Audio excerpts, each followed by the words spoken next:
success isn't built overnight, it's built today. Every late night, every early morning, every drop of sweat is an investment your future will never forget. Work hard today, and tomorrow will thank you louder than you ever imagined. Seed of effort. Ethan Parker grew up in a small coastal town in New South Wales, where the salt of the ocean mixed with the dust of the red earth. His family wasn't poor, but they weren't rich either. His dad worked as a mechanic at the local workshop, his hands always stained with grease, while his mom ran a small bakery, waking before dawn to knead dough and pack pastries. Life was simple, honest, and often tough. From the time he was little, Ethan had heard one sentence so often it became stitched into his memory like the lyrics of a favorite song. Work hard today, and tomorrow will thank you. His father said it when Ethan complained about mowing the lawn in the summer heat. His mother repeated it when he dragged his feet about helping in the bakery before school. Even his grandmother, who had lived through the hardships of post-war Australia, would tap her cane on the floor and say, "Don't slack off, love. You've got to put in the hard yards now if you want your future to be brighter." At first, young Ethan thought it was just another adult saying, like, "Eat your veggies," or "Don't stay up too late." But as he grew, he began to notice how true it was. His father's workshop, though small, had a loyal list of customers because of his relentless dedication. His mom's bakery survived competition from a new supermarket because she refused to compromise on quality. And his grandmother? She still lived independently in her 80s, managing her garden and knitting clothes, all because she'd built her habits on discipline and effort. By the time Ethan reached high school, he carried that family motto with him like a compass. The first lesson. One hot January morning, while his mates were splashing about at the beach, Ethan was hauling sacks of flour into the back of his mom's bakery. Sweat dripped down his forehead as he muttered, "Why can't I just go surfing like everyone else?" His mom wiped her hands on her apron, looked at him, and said softly, "Do you know why you're helping me now, Ethan?" He shrugged. "Because I'm unlucky?" She smiled. "No, love. Because every minute you give now builds the person you'll be tomorrow. One day you'll thank yourself for putting in the effort when others chose the easy road." That stuck. Later, when he finally joined his mates in the waves, he looked at them differently. Sure, they had fun now, but would they still be coasting when life demanded more? A different kind of discipline. Ethan wasn't naturally gifted at everything. In fact, maths gave him headaches, and sport didn't come easily. But he had one edge. He didn't mind doing the hard work others avoided. When the rugby coach asked for volunteers to stay behind after training to clean up gear, Ethan always raised his hand. When his science teacher mentioned extra reading for those who wanted to excel, Ethan took the book home, even if he didn't understand half of it. His mates teased him, calling him teacher's pet or try hard. But Ethan kept quiet, reminding himself of the family motto. There were moments he felt frustrated. Sometimes, despite his effort, his grades weren't stellar. Sometimes, he felt like life was unfair. Why did others get good marks without even trying? Why did some kids have the latest trainers and didn't have to work weekends at their parents' shops? Those questions nagged at him, but deep down, he knew shortcuts only looked good in the short run. He trusted that his work today would one day carve a path they couldn't follow. The Evergreen Hook.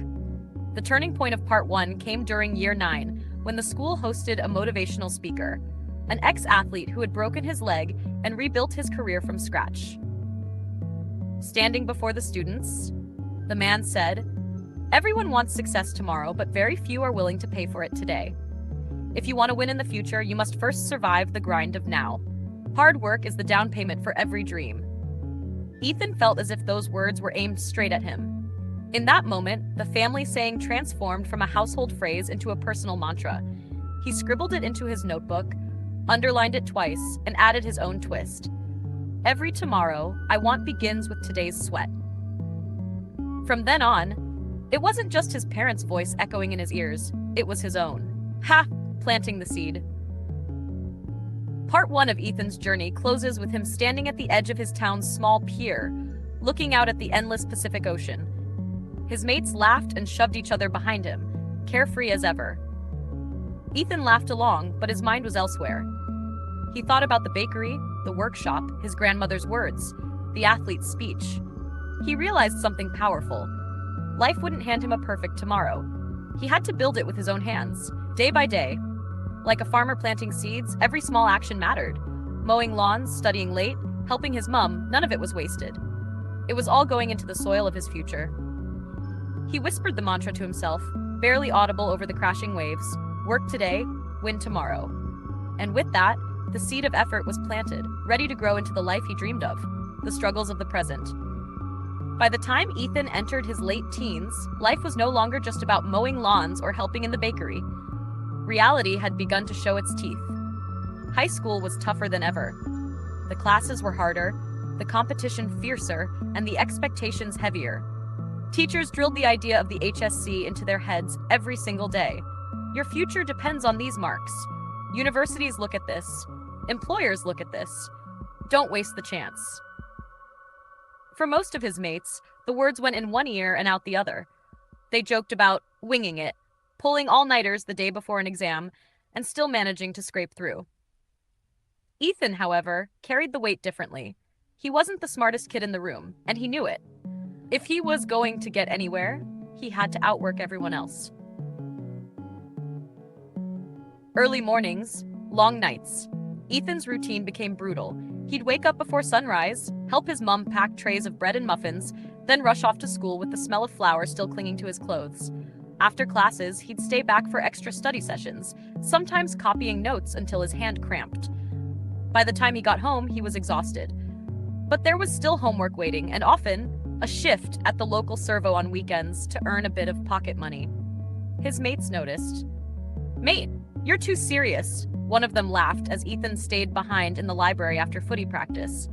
"You're only young once. You'll burn out." Ethan would smile faintly, but inside he felt the tug of doubt. Was he missing out?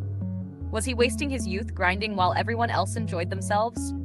At night, when he finally collapsed into bed, he'd pull out his notebook and reread the line he had underlined months ago: "Every tomorrow I want begins with today's sweat." It was the only thing that kept him moving. The sting of failure. But even effort doesn't always deliver instant rewards. One winter, after weeks of late-night study, Ethan sat for a major maths exam he desperately wanted to ace. He walked in with confidence, thinking he'd finally cracked the subject. Yet when the results came back, he'd barely scraped a pass. His teacher handed him the paper with a sympathetic smile. "Ethan, you've got grit, no doubt about that, but sometimes effort isn't enough. You've got to adjust your approach. Don't lose heart." That night, Ethan sat in his room, staring at the red marks bleeding across the page. For the first time, he felt crushed. All that work, and still, he wasn't where he wanted to be. His mates teased him. "See, told you studying like a robot doesn't guarantee anything." The words stung. He wondered if they were right. But then he remembered his father, bent over an engine in the summer heat, sweat dripping, refusing to cut corners even when customers weren't watching. His mum, baking loaf after loaf when she could have taken the easy way out with premixes. They hadn't achieved success overnight. It had taken years of discipline. Ethan realized failure wasn't proof he was wasting time. It was proof he was learning. Building grit. Instead of quitting, Ethan made a new plan. He sought help from his teacher, watched online tutorials, and spent lunch breaks going over problems until they clicked. Slowly, the numbers began to make sense. By the end of the year, his marks had improved, not spectacularly, but enough to prove to himself that persistence pays. It wasn't about being perfect, it was about being consistent.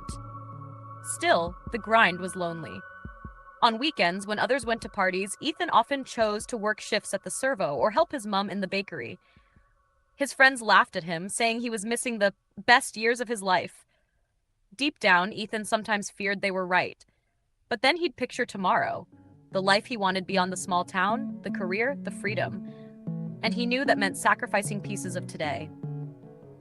The temptation to quit. One night, halfway through year 12, Ethan nearly gave in.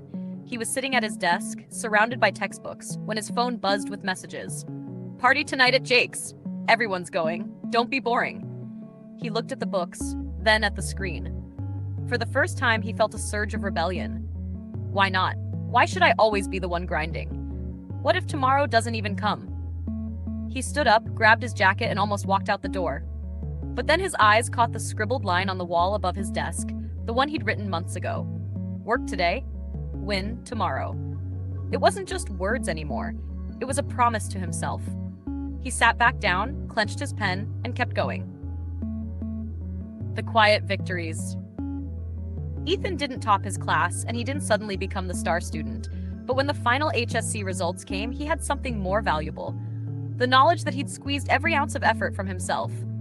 His marks were strong enough to open doors to university, a door many of his mates, who had relied on luck, now found firmly shut. And while they scrambled to figure out what came next, Ethan already had a direction. His hard work hadn't made him the smartest in the room, but it had given him something greater: resilience, discipline, and the ability to endure the grind. The Evergreen Hook. As Ethan packed his bags for uni in Melbourne, he looked back at the town he was leaving. He thought about the long shifts at the servo, the sweat in the bakery, the late nights when he wanted to quit. None of it had been glamorous. None of it had been easy. But it had shaped him into someone who could keep going when others gave up. The struggle had been the test. And he had passed, not by brilliance, but by persistence. He realized something vital. Success doesn't ask how smart you are. It asks how much you're willing to endure before you quit. And with that truth, he stepped into the next chapter of his life, ready for the battles of tomorrow. The turning point, Melbourne. The first time Ethan stepped onto the bustling streets of the city, he felt both thrilled and terrified. Trams rattled past, students hurried with laptops under their arms, and skyscrapers loomed over him like silent judges. Compared to his coastal hometown, this place felt like another universe. He had been accepted into a business and economics program, something he hoped would one day give him the skills to start his own company. But university wasn't going to be smooth sailing. Rent in the city was expensive, textbooks cost a fortune, and part-time jobs weren't easy to come by. Once again, Ethan was forced to juggle more than most of his peers. Balancing act. He landed a job at a small cafe near campus. Early mornings were spent pulling espresso shots, wiping down tables, and carrying heavy trays of muffins that reminded him of his mom's bakery. Then, with barely enough time to change shirts, he'd rush off to lectures, sometimes struggling to stay awake as professors droned on about economic theory. Nights were the toughest. He'd sit at his cramped desk in a share house, eyes half shut, trying to absorb dense readings while the sound of music and laughter drifted from other rooms. His housemates partied often, living what most would call the uni life. Ethan envied them sometimes, but deep down, he knew he couldn't afford the same luxury. "Work hard today and tomorrow will thank you," he whispered to himself, pouring yet another cup of instant coffee. Breaking point. But no mantra can fully shield you from exhaustion. Halfway through his first year, Ethan hit rock bottom. He had just finished a 10-hour cafe shift after covering for a sick coworker. His feet ached, his uniform stank of coffee, and his back felt like it had been carved from stone. Still, he dragged himself into the library for a late-night study session. By midnight, his vision blurred. Words on the page swam together, numbers refused to make sense, and for the first time, tears welled in his eyes. He slammed the book shut and muttered, "What's the point? Maybe they were right. Maybe I am wasting my youth." He pulled out his phone, opened the Notes app, and scrolled back to the line he'd written years ago. "Every tomorrow, I want begins with today's sweat." But instead of inspiring him, the words felt heavy, like a burden he could no longer carry. He shoved the phone back into his pocket, leaned on the desk, and wondered if quitting would really be so bad. A voice from the past. The next day, drained and defeated, Ethan called home. His father answered, voice rough from years of engine grease and late shifts. "G'day, son. How's the big city treating you?" Ethan hesitated, then spilled everything. The exhaustion, the loneliness, the doubts. For a long moment, there was silence on the other end. Then his father said quietly, "Ethan, do you remember the summer you helped me rebuild old Mr. Turner's ute?" "Yeah. Took us weeks. I thought it'd never run again." "But it did, didn't it? Because we didn't give up when the job seemed impossible. We kept turning the spanner, one bolt at a time. That's life, mate. When it feels too heavy, don't look at the whole job. Just tighten the next bolt. One step at a time. Ethan swallowed hard. His father wasn't a scholar or a businessman, but he understood grit.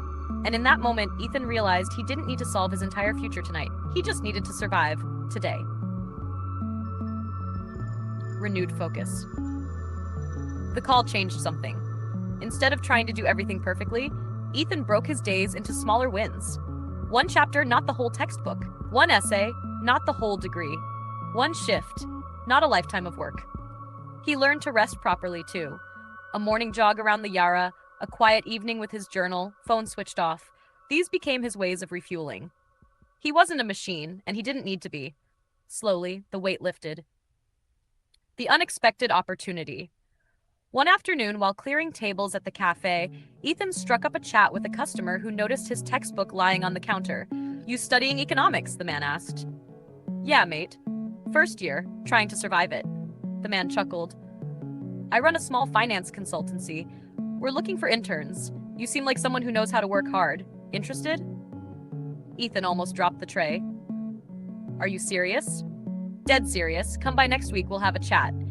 It wasn't a guaranteed job, but it was a crack in the door he'd been banging on for months. The evergreen hook that night? Ethan lay awake replaying the moment. If he had quit the cafe, if he had stopped showing up when it felt pointless, he never would have met that man. His persistence had created opportunity. He realized a deeper truth. Every drop of sweat today is an investment. You don't know when it will pay off, but it always does in time. This was his turning point. Not because life suddenly became easy, but because he understood the value of staying in the fight long enough to see the reward. Closing scene of part 3. On his way to the consultancy's office the following week, Ethan paused outside the building. It wasn't flashy, just a mid-sized firm tucked between two cafes. But to him, it felt like a skyscraper of possibility. He took a deep breath, adjusted his tie, and whispered the words that had carried him this far. "Work today, win tomorrow." Then he pushed open the door, ready for the next chapter of his journey.